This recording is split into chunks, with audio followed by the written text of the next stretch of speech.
ವಿಮಾನ ನಿಲ್ದಾಣ, ಮತ್ತಷ್ಟು ಹೆಚ್ಚು ವಿಸ್ತಾರವಾದ ಸಾಫ್ಟ್ವೇರ್ ಪಾರ್ಕು, ವಿಶೇಷ ಆರ್ಥಿಕ ವಲಯಗಳ ರಚನೆ, ಆರೋಗ್ಯ ಸೌಲಭ್ಯಗಳ ಸುಧಾರಣೆ, ಹೆಚ್ಚಿನ ಉದ್ಯೋಗಾವಕಾಶಗಳು ಸೃಷ್ಟಿ ನಮ್ಮ ಆದ್ಯತೆಯಾಗಿದೆ.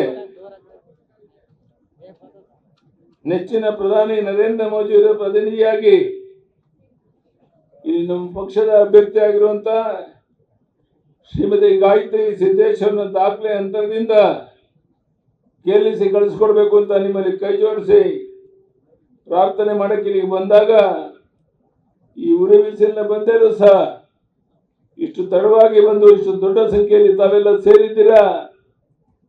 ನಿಮ್ಮೆಲ್ಲರ ಆಶೀರ್ವಾದ ಬೆಂಬಲ ಅವ್ರಿಗೆ ಬೇಕಾಗಿದೆ. ನಿನ್ನೆ ತಾನೇ ಮಾನ್ಯ ಪ್ರಧಾನಮಂತ್ರಿಗಳು ನಮ್ಮ ಪ್ರಣಾಳಿಕೆ ಸಂಕಲ್ಪ ಪತ್ರವನ್ನು ಬಿಡುಗಡೆ ಮಾಡಿದ್ದಾರೆ. ನಮ್ಮ ಪ್ರಣಾಳಿಕೆಯಲ್ಲಿ ಹೇಳಿರುವಂತಹ ಒಂದೊಂದು ಅಂಶವನ್ನ ಕಾರ್ಯರೂಪಕ್ಕೆ ತರುವಂತಹದ್ದು ನಮ್ಮ ಗುರಿ. ನಾನು ಇವತ್ತು ಹೇಳ್ತೇನೆ, 2024 ಲೋಕಸಭಾ ಚುನಾವಣೆಯ ನಂತರ ಕಾಂಗ್ರೆಸ್ ಪಕ್ಷದ ಅಡ್ರೆಸ್ ಇರೋದಿಲ್ಲ.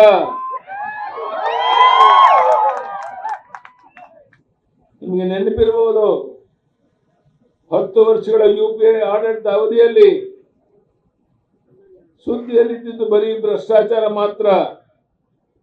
ಬೋಫರ್ಸ್ ಹಗರಣ, ಹೆಲಿಕಾಪ್ಟರ್ ಹಗರಣ, ರಕ್ಷಣಾ ವ್ಯವಹಾರಗಳ ಹಗರಣ, ಹಲವಾರು ಭ್ರಷ್ಟ ಹಗರಣಗಳು ನಡೆದಿತ್ತು.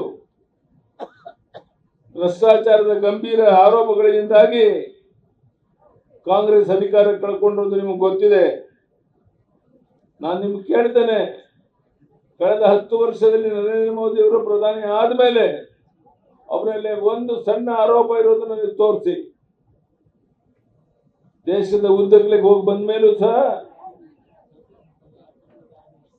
ಕಳೆದ 10 ವರ್ಷದಲ್ಲಿ ಒಂದು ದಿನ ವಿಶ್ರಾಂತಿ ತಗೊಳ್ಳಿಲ್ಲ.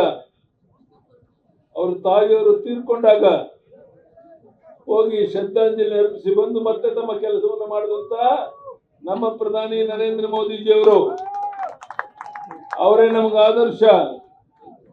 ಅವ್ರು ಹೋದ ಹಾದಿಯಲ್ಲಿ ನಾವು ಹೊರಟ್ರೆ ನಿಶ್ಚಿತವಾಗಿ ಈ ದೇಶದಲ್ಲಿ ಕ್ರಾಂತಿಕಾರಿ ಬದಲಾವಣೆ ಆಗುತ್ತೆ. ಈ ಕ್ಷೇತ್ರ, ನಮ್ಮ ಜಿಲ್ಲೆ ಅಭಿವೃದ್ಧಿ ಆಗುತ್ತೆ. ಈ ಬಗ್ಗೆ ಯಾವುದೇ ಅನುಮಾನ ನಿಮಗೆ ಬೇಡ. ನಮಗೆ ಗೊತ್ತಿರ್ಬೋದು, ಹಿಂದೆ ಪ್ರಧಾನಿ ರಾಜೀವ್ ಗಾಂಧಿ ಅವರು ಹೇಳಿದ್ರು, ತಮ್ಮ ಆಡಳಿತ ಅವಧಿಯಲ್ಲಿ ದೆಹಲಿಯಿಂದ ಕಳಿಸಿದಂತ 100 ಪೈಸೆಯಲ್ಲಿ ಅಂದ್ರೆ 1 ರೂಪಾಯಿನಲ್ಲಿ 14 ಪೈಸೆ ಮಾತ್ರ ಜನರಿಗೆ ತಲುಪುತ್ತೆ ಅನ್ನೋ ಮಾತನ್ನು ಹೇಳಿದ್ರು. ಆದ್ರೆ ಇವತ್ತು ಕೇಂದ್ರ ಕಳಿಸುವಂತ 100 ರೂಪಾಯಿನಲ್ಲಿ 1 ಪೈಸೆ ಸೋರಿಕೆ ಆಗದ ರೀತಿಯಲ್ಲಿ ಜನರಿಗೆ ತಲುಪಿಸುವಂತ ಕ್ರಾಂತಿಕಾರಿ ಕೆಲಸ ಇವತ್ತು ನಡೀತಾ ಇದೆ ಅಂದ್ರೆ ಅದು ನರೇಂದ್ರ ಮೋದಿಜಿಯವರ ಸರ್ಕಾರದಲ್ಲಿ. 500 ವರ್ಷಗಳ ನಂತರ ಮತ್ತೆ ಅಯೋಧ್ಯೆಯಲ್ಲಿ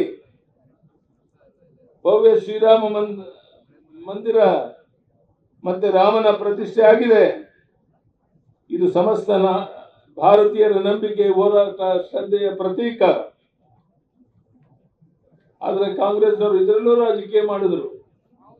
ಎಲ್ಲ ಕಾಂಗ್ರೆಸ್ ಮುಖಂಡರು ನೀವು ಬರಬೇಕು ಅಂತ ವಿನಂತಿ ಮಾಡಿದ್ರು ಸಹ ಯಾರೊಬ್ರು ಬರಲಿಲ್ಲ ಅಯೋಧ್ಯೆಗೆ. ಅಂದ್ರೆ ರಾಮನ ವಿರುದ್ಧನೂ ಕಾಂಗ್ರೆಸ್ನವ್ರು ಯಾವ ರೀತಿ ನಡ್ಕೊಂಡ್ರು ಅನ್ನೋದಕ್ಕೆ ಇದಕ್ಕಿಂತ ಬೇರೆ ಉದಾಹರಣೆ ಬೇಕಾಗಿಲ್ಲ.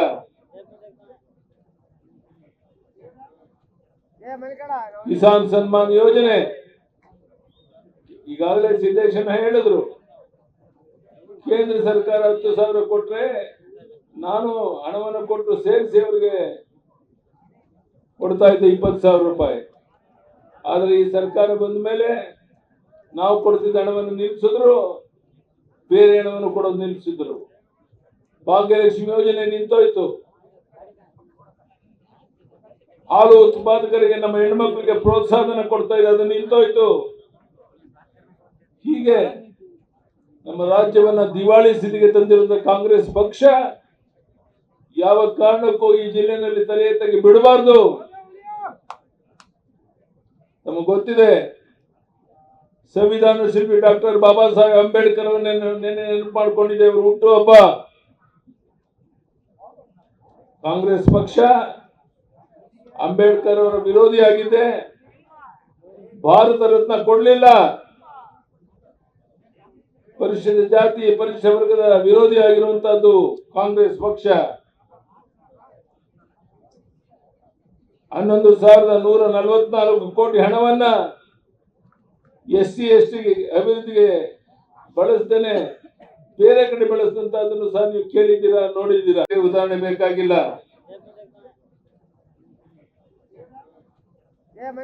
ಕಿಸಾನ್ ಸನ್ಮಾನ್ ಯೋಜನೆ ಈಗಾಗಲೇ ಸಿದ್ದೇಶನ ಹೇಳಿದ್ರು.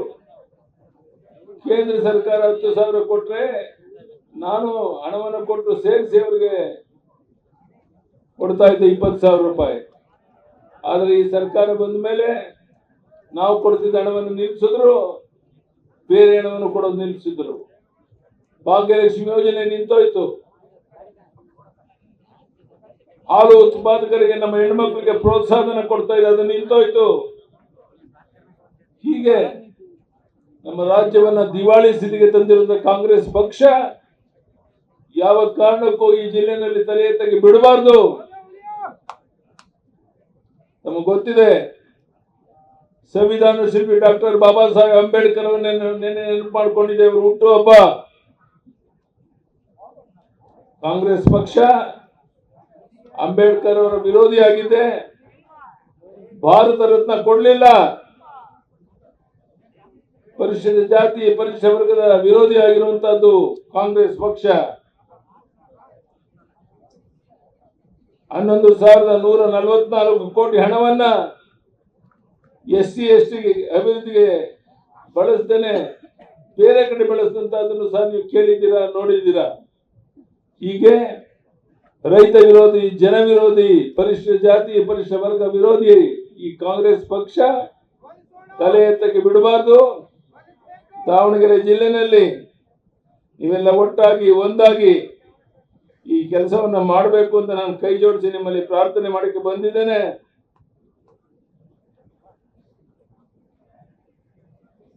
ಕರ್ನಾಟಕದಲ್ಲಿ 135 ಸ್ಥಾನಗಳಿಗೂ ಹೆಚ್ಚು ಹಣ ಒಂದು MLAಗಳನ್ನ ಪಡೆದಿದ್ರು ಸಹ ಯಾವ ರೀತಿ ಆಡಳಿತ ನಡೆಸ್ತಾ ಇದೆ ನಿಮಗೆಲ್ಲ ಗೊತ್ತಿರುವಂತ ಸಂಗತಿ. ಇಂಥ ಒಂದು ಬೇಜವಾಬ್ದಾರಿ ಸರ್ಕಾರ ಕರ್ನಾಟಕದಲ್ಲಿ ಅಧಿಕಾರಕ್ಕೆ ಮುಂದುವರಿಯಕ್ಕೆ ಸಾಧ್ಯ ಇಲ್ಲ. ಲೋಕಸಭಾ ಚುನಾವಣೆ ಆದ್ಮೇಲೆ ಅವ್ರ ಸ್ಥಿತಿ ಏನಾಗುತ್ತೆ ಅಂತ ನೀವೇ ನೋಡ್ತೀರಾ.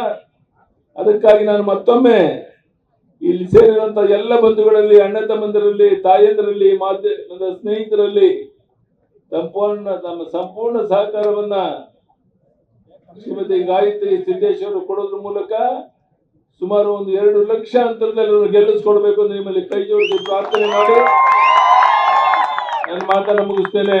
If you like this video ಬೇಗ ಲೈಕ್ ಮಾಡಿ, ಕಾಮೆಂಟ್ ಮಾಡಿ, ಶೇರ್ ಮಾಡಿ ಹಾಗೂ ಯೋಯೋ ಟಿವಿ ಕನ್ನಡವನ್ನು ಸಬ್ಸ್ಕ್ರೈಬ್ ಮಾಡಿ.